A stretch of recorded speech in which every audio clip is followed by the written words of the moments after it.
फटाक 30 सेकंड में खड़ी डाउनलोड कीजिए। तब क्या है?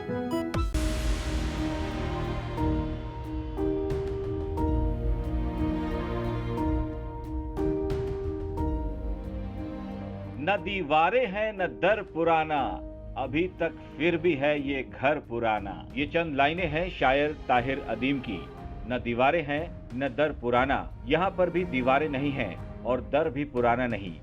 ये एक याद है जिसको संजोने के लिए एक पोते ने पहल की है। अपने दादा की याद को ये पोता संभाल कर रखना चाहता है और इसीलिए उसने आजकल की संगमरमर वाली सजावट की बजाय अपने पुरखों की याद को संजोए रखना ज्यादा बेहतर समझा। बुजुर्ग माता पिता की इच्छा थी और पोता ये चाहता था कि जो दादा ने 50 साल पहले झोंपड़ा बनाया है वह दूसरी जगह शिफ्ट किया जाए ताकि 50 साल के लिए और उसे आगे भी काम में लिया जाए। और उसी के लिए हाइड्रा मशीन मंगाई गई और करीब 4 घंटे तक मशक्कत के बाद दर्जनों लोग वहाँ पर इस झोंपड़े को शिफ्टिंग में लगे रहे और उसके बाद व्यवस्थित तरीके से झोंपड़ा शिफ्ट कर दिया गया। क्योंकि ये झोंपड़ा जब रेगिस्तान में पारा 50 डिग्री पहुँचता है तब इस झोंपड़े में न तो एसी की ज़रूरत होती है न ही पंखे की, क्योंकि ये इतना ठंडा होता है।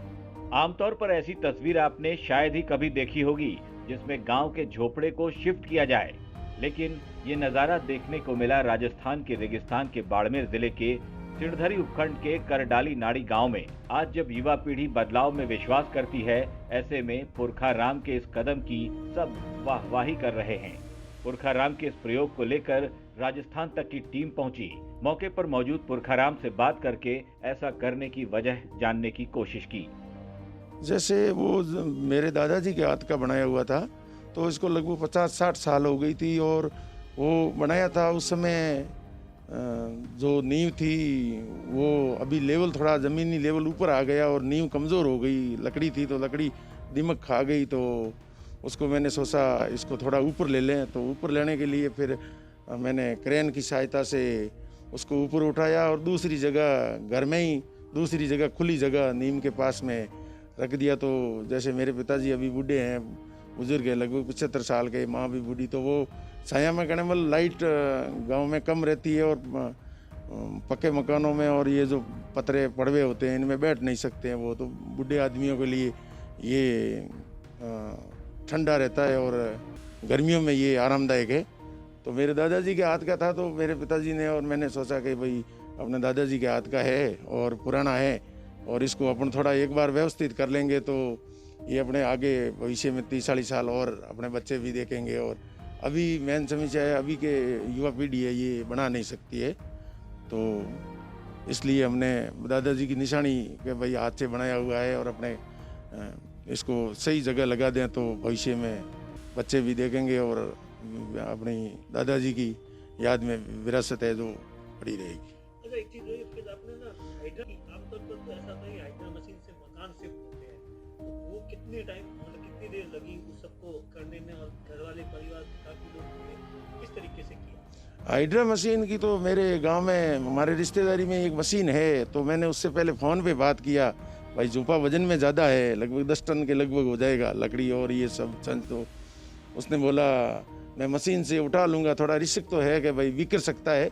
ऊपर लेंगे, पुरानी टाइम का है तो लकड़ी दिमक खा गई है, तो लेकिन कोशिश करेंगे यदि कि भाई सुरक्षित जगह रख देंगे, हुआ तो रख देंगे। आज के समय में झोंपड़े मिलते हैं, बनाने वाले मिलते हैं? नहीं, अभी नए इस ज़माने में बहुत कम है, बुढ़े लोग साथ में हैं तो बना सकते हैं, बाकी नए वाले लड़के जैसे मेरे उम्र से कम वाले हैं वो नहीं बना सकते हैं। ऐसा कहा जाता है कि राजस्थान में बने पुराने झोपड़े एयर कंडीशन से कम नहीं होते। गर्मियों के वक्त में इसके सामने एसी की हवा भी पूरी तरह से फेल हो जाती है, क्योंकि धोरे गर्म हो जाते हैं। उस वक्त ग्रामीण लू से बचने के लिए इन्हीं झोपड़ों का सहारा लेते हैं।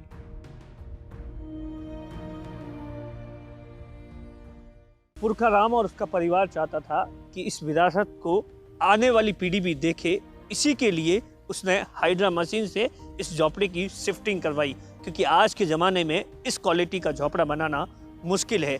बहुत से कम लोग होते हैं जो कि इस तरीके के झोपड़े बना सकते हैं, और अगर ये बना भी ले तो उस पर खर्चा लाख रुपए के आसपास आता है।